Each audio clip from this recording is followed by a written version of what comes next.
lately, as we move toward the back part of July, there's a lot of buzz about the proposed global corporate minimum tax of supposedly 15%. And that raises people having concern that this could be a negative impact to corporate profits, which could then impact the stock market, et cetera, and should they be worried about such a thing? The simple answer, in my opinion, is no.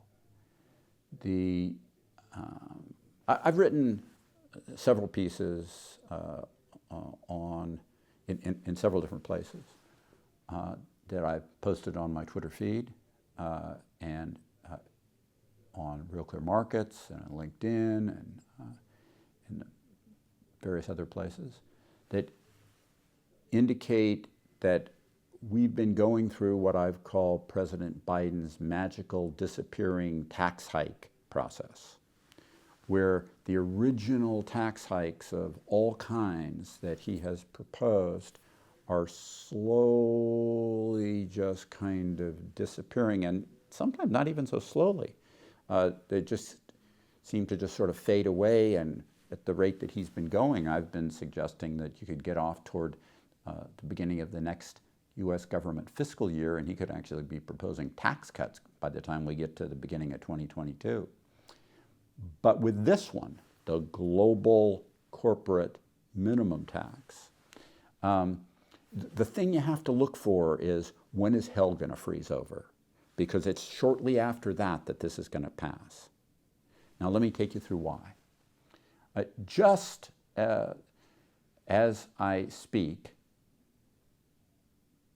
3 days ago, Treasury Secretary Yellen indicated in no uncertain terms that she was having great success with this, and she expected to be back trying to get Congress to ratify it in the United States of America after getting lots of other countries to agree to it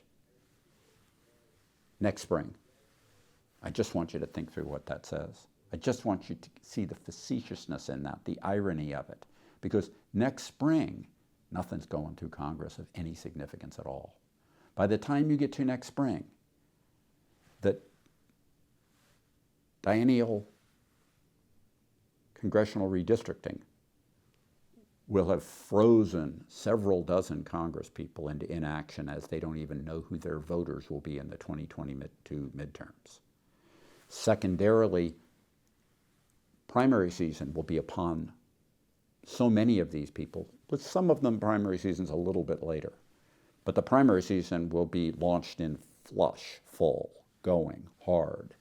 And as that happens, they'll be sitting there focused on the campaign, not on trying to do something that might come back to bite them immediately when voters in their district, in the swing districts, don't like it. And anything extreme, voters in the swing districts don't like.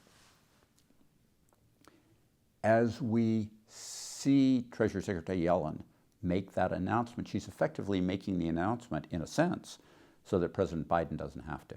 Note, it wasn't President Biden saying these things, it's Treasury Secretary Yellen kicking the "it will never happen" can down the road into next year at a time when nothing will happen. But just stopping and thinking about this topic another way, there's an interesting construct. The construct is that all these countries are going to agree to impose a similar minimum tax, such that if a country goes to a tax haven, Ireland is often considered a tax haven, but there's the classic ones like the Cayman Islands and Bermuda.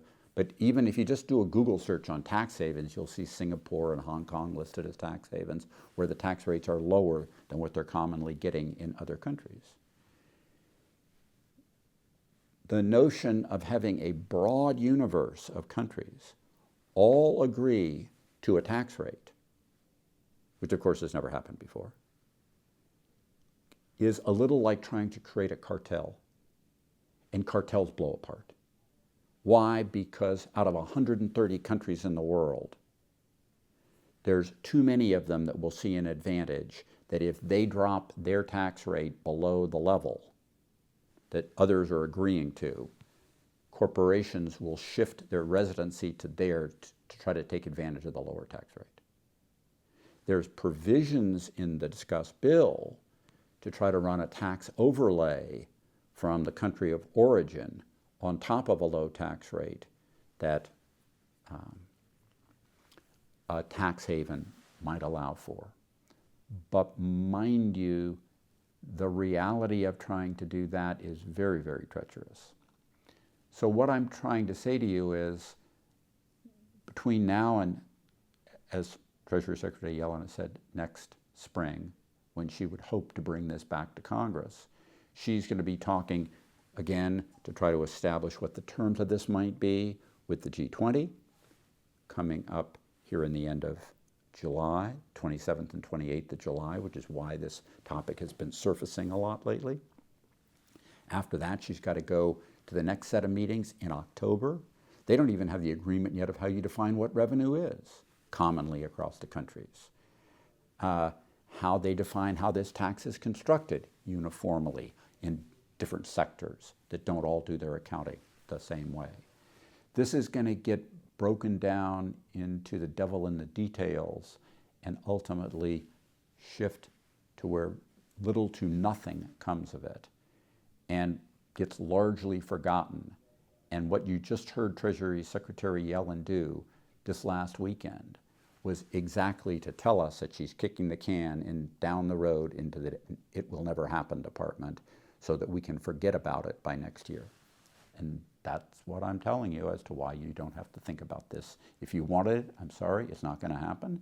If you don't want it, feel relieved because it's not going to happen. Thank you. Subscribe to the Fisher Investment YouTube channel if you like what you've seen. Click the bell to be notified as soon as we publish new videos.